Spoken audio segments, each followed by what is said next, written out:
now have a conversation with the NDC's National Youth Organizer hopeful, Wanda Madilo. He's been a former NUC's president, and many have tipped him to win the slot. I will tease his mind. Wanda, good morning. Thank you very much for your time. You look very great. Yeah, by the grace of God, I always try to look good. This is presidential. Presidential? Well, maybe NUC's presidential. I see. Wanda, how's the campaign going? Very good, despite the hitch of disqualification and losing over 14 days to come back. It's been tiring, but I've always trusted God on these journeys, right. And I know that God is up to something. Are you a litigant because you took on your national party and you were asking them to revert their position? Are you a litigant? I'm just a fighter. I just believe that the right thing must be done, and it must be done in the interest of the larger public. I felt that the decision that was taken by the vetting committee was at variance with commitment to party, variance with the party's own constitution, and it was also at variance with the kind of agenda we want to run for this party.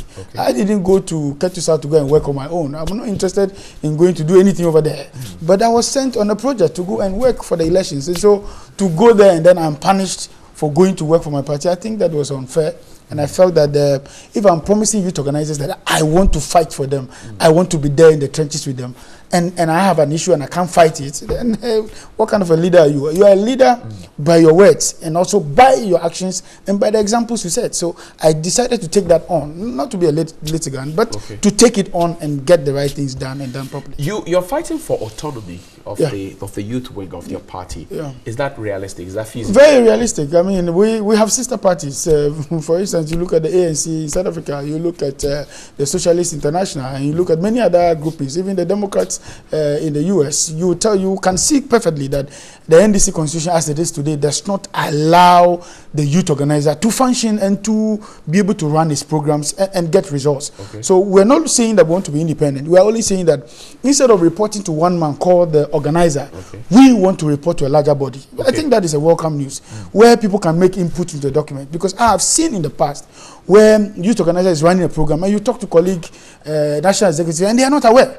It's probably because that did not come up at an executive meeting for discussion and for input. So if we now are asking that we want to respond to report to the executive core, which is either FEC or NEC, there will be proper input, and then we will know the issues. This time it's not going to be one man, varied opinion and all that. And there are people who are in other positions that actually do have some knowledge in the youth front, and so can make proper input, and then implementation becomes easy. How does that sit with the electorate, those who have been crisscrossing? I think they have been largely asking for that, and this message was born out of my interaction with them. When I go to their homes and I visit them and I talk to them, and I say, some of them tell me that, Wanda, can you imagine I draw a program and my organizer is saying, because you didn't come to me, so I won't approve of it and all that. I think that is an affront to our democracy, it's an affront to good work and liberality. It's also an affront to operational effectiveness. Free life insurance is one of the things you are promising the people. Some say it's too ambitious, it's not realistic,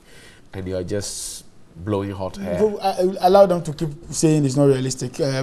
Every journey of 1,000 miles begins with a step. What are we giving these youth organizers? They are not paid. You see, the irony of it is that people assume that all politicians are corrupt, and then all politicians are not what they are. But the truth of the matter is that the environment we create for ourselves lends credence to some of these corrupt activities. For instance, a youth organizer is not paid.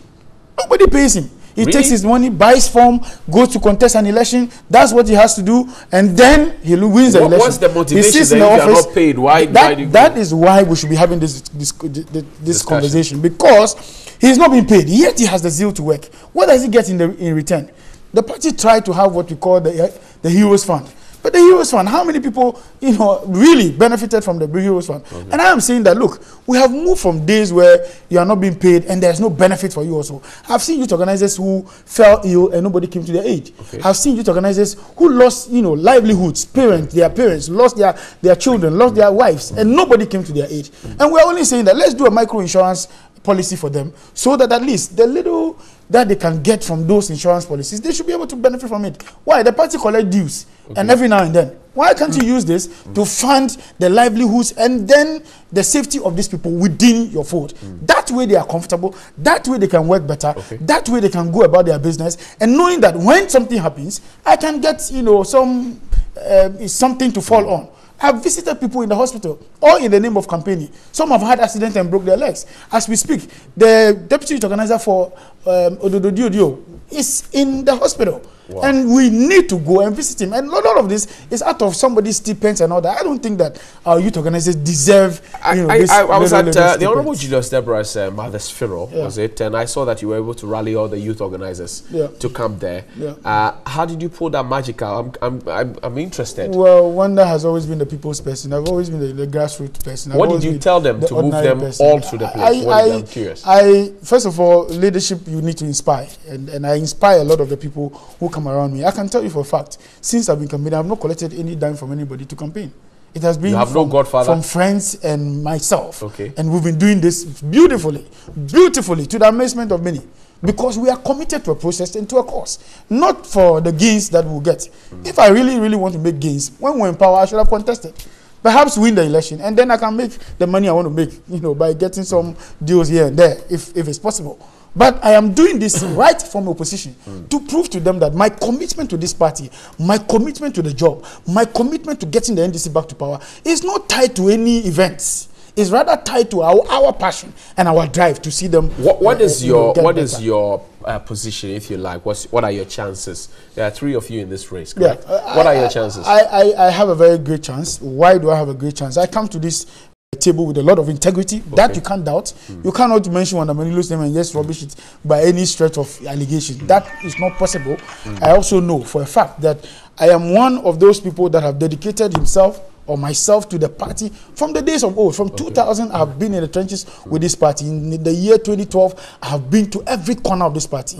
I worked with Elvis Frianka, I've worked with Haruna Idrisu from the trenches, and we've gone to remotest places where there are no networks, where there are no toilets, where we share toilets with everybody else, or where there are no sleeping places. They have been to places where we have to sleep in the car and all that. My motivation is that there are people out there who vote for the NDC, who we should find a way to recognize, who we should find a way to support, who we should find a way to bring up on level terms with all of us. And so for me, my motivation is not tied to any of the monetary gains and all. I'm not looking for this to become a minister. I want to be a youth organizer for the 4 years tenure that your record to have supported JM.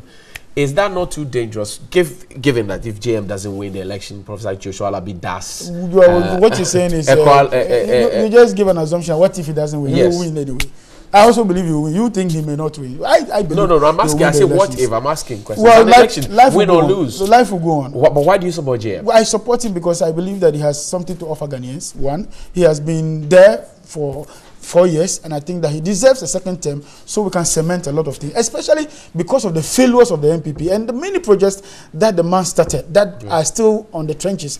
I believe that giving it to somebody else may cause a disaster. Let's allow him to come in and then do what is necessary. For me, I think that I'm off. Wanda Madilo, thank you very much. I wish you all the best. The election is this Saturday, right? Yeah, okay, so look into the camera. Your delegates, I'm sure they're watching. I'll give you 30 seconds. My youth organizers across the country, my team president, my deputy youth organizers, my other youth and all that. I want to tell you that we have been to these trenches before. We have been there for you. You have been there for us. It is time for us to show ourselves. I have suffered from the disqualification, 14 days out without campaigning. Some of you I couldn't visit. Many of you I came to your houses. Remember that we are doing this for the interest of our party. We are doing this to get back to power in 2020.